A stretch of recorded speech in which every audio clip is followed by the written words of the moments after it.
Have you ever been scrolling on your phone and wondered, why am I seeing this ad right now? Well, today, we're going on the hunt for customers to figure that out. We're going to look at the whole story of advertising, from old-school TV commercials to the super smart ads we see today. Let's dive in.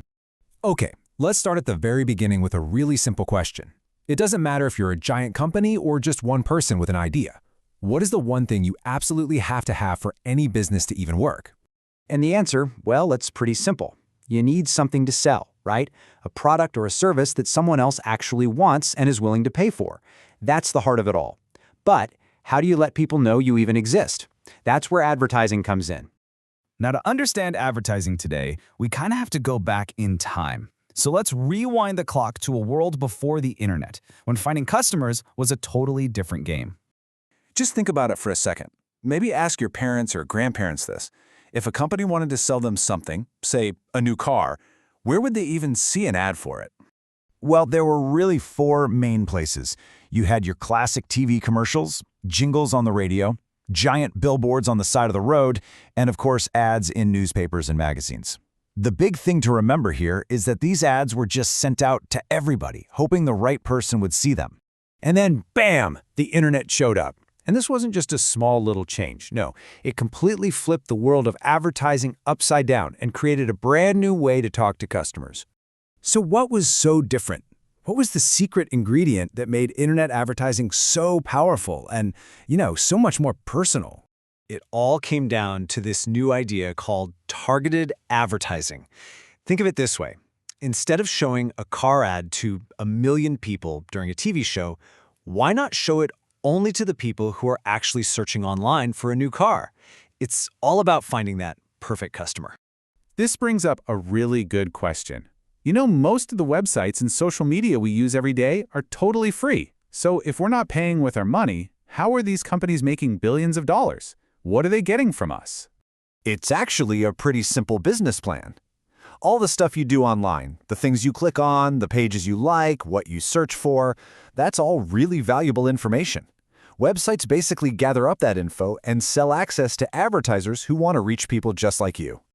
So how does that even work? How are websites able to quietly collect so much information about us, about our interests, a lot of times without us even noticing?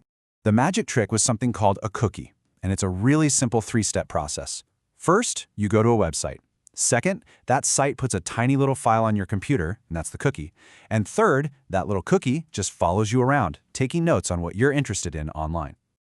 Now, this was amazing for advertisers, but it started to make regular people feel a little uncomfortable. It opened up this huge conversation about data, about privacy, and about who's watching us when we're online. So what was the big deal? Why did people start getting worried about all this online tracking? What was the actual problem? It really all boiled down to one main feeling: a lack of privacy. People just weren't very comfortable with the idea that these huge companies knew so much personal stuff about them, and they started to speak up about it.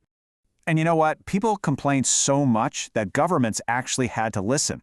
They started to create new laws and new rules to give people back some control over their own information. One of the biggest and most famous of these new laws is Europe's GDPR. That stands for General Data Protection Regulation. And its whole goal is pretty simple: give people more control over their personal data and make companies be honest about how they're using it. Okay, so you can have rules, but rules don't mean much unless there are punishments for breaking them, right? So what happened when some of the biggest companies didn't follow these new privacy laws? £3 billion. Just take a look at that number for a second.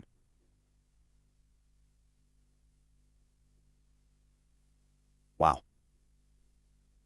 What in the world could a number that big have to do with data and advertising? Well, that £3 billion, that's how much money just 5 of the biggest social media companies had to pay in fines by 2024 because they broke the data privacy rules. So yeah, these new laws definitely have teeth. So, with these huge fines and new rules, the advertising world had to change. Again. And that brings us to what's happening right now, and a new, smarter way of showing ads online. Let's break it down. On one side, you have the old way, targeted advertising, that uses your personal data to follow you around. But on the other side, we have the new way, contextual advertising. This is way simpler. It doesn't care who you are, it only cares about the website you're on. So if you're reading an article about baking, you might see an ad for flour. The ad matches the page, not the person. See the difference? So why are so many advertisers switching to this new method? Well, there are 3 really big reasons. It's usually cheaper for them, it still works really well, and, this is the important part, it respects everyone's privacy and follows the new laws. It's kind of like a win-win-win situation. And that brings us to our last big question.